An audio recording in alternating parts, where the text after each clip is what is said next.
Unlike humans, a servitor Ogryn retains most of their mind when augmented for monotask duties. There simply isn't that much to excise in the first place.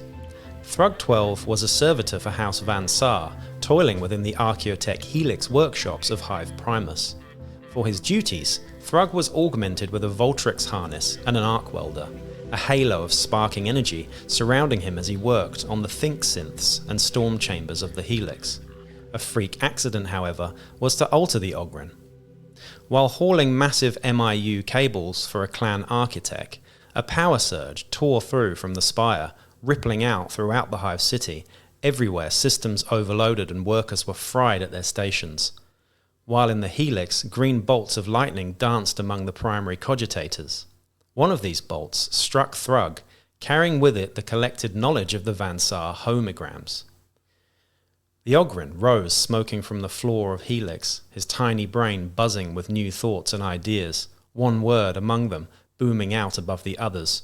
Freedom! After the accident, the Ogryn proved too unpredictable for the Helix, so the clan sent T.H.R.U.G Down-Hive to fight with one of the house gangs, the Dayglow Dragons. The Ogryn fought well in the clan's gang wars, but each cycle the word kept coming back into his mind. It was not until the Dayglow Dragons brought on a rattling slopper that things finally clicked for T.H.R.U.G. However, the slopper, Epith Anyi, simply pointed out that given the Ogryn's size and strength, he should be in charge. After the ensuing violence abated, T.H.R.U.G and Anyi were the only ones left standing, and the Abhuman uprising had begun. It was not long before other slave Ogryns and even beastmen, mutants and more than a few bored rattlings were following T.H.R.U.G around, dubbing the unusually intelligent Ogryn Sparky or Smarticus.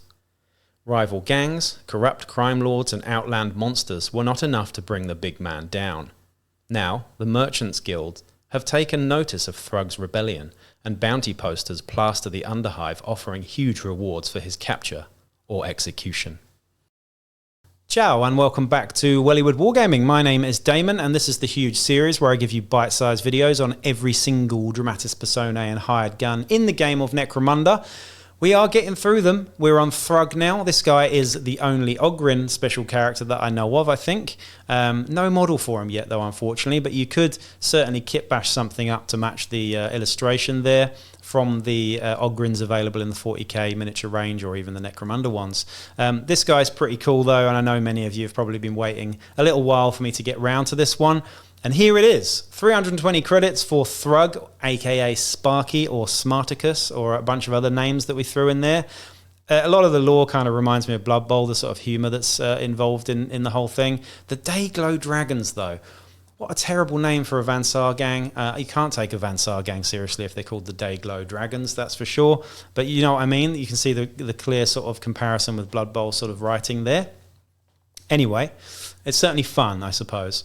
Let's look at the stats though. For 320 credits, you get an absolute monster here with movement 5, weapon skill 2+, which is grossly good.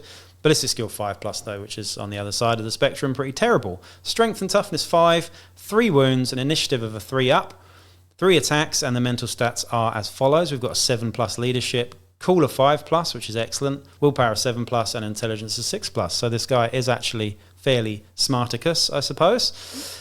For skills, we've got Headbutt, which comes on most Ogryns. We've got Inspirational and True Grit. True Grit's the standout one there. That's really nice to have on a character who's already toughness 5 and 3 wounds. Makes him a lot more hardy indeed. Then we've got the excellent Las Cutter, Augmetic Fist, and just a Maul. The Maul, you're probably not going to use that too much, but the Augmetic Fist and the Las Cutter you certainly are.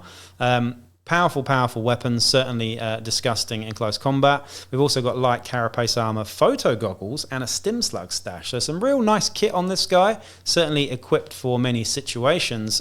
Good armor, photo goggles are always nice to have, and a stim slug stash for those times that you absolutely want to delete your opponent and stay alive in the process, of course. Group Activation 1, so he has a Group Activation 1, which is pretty cool, and he's also got a special rule called Runaway here. If captured and sold to the Guilders, the capturing gang receives D6 times 10 credits as well.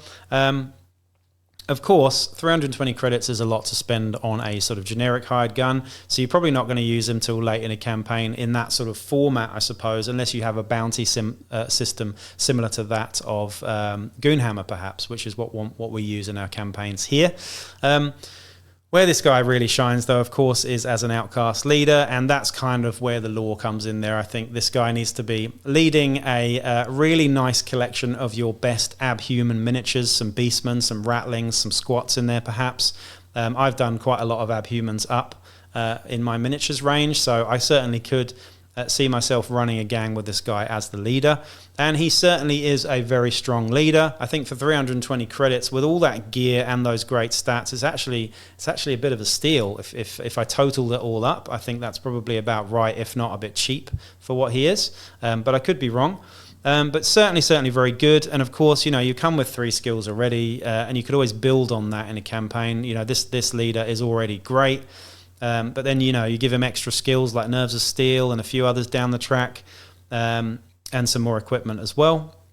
Perhaps an armoured undersuit and some other stuff and some grenades or whatever. And this guy becomes very scary indeed later on down the track as well. But that's really it. All I want to talk about with T.H.R.U.G, Sparky, aka Smarticus. I hope you enjoyed this video and stay tuned for the next one. Peace out.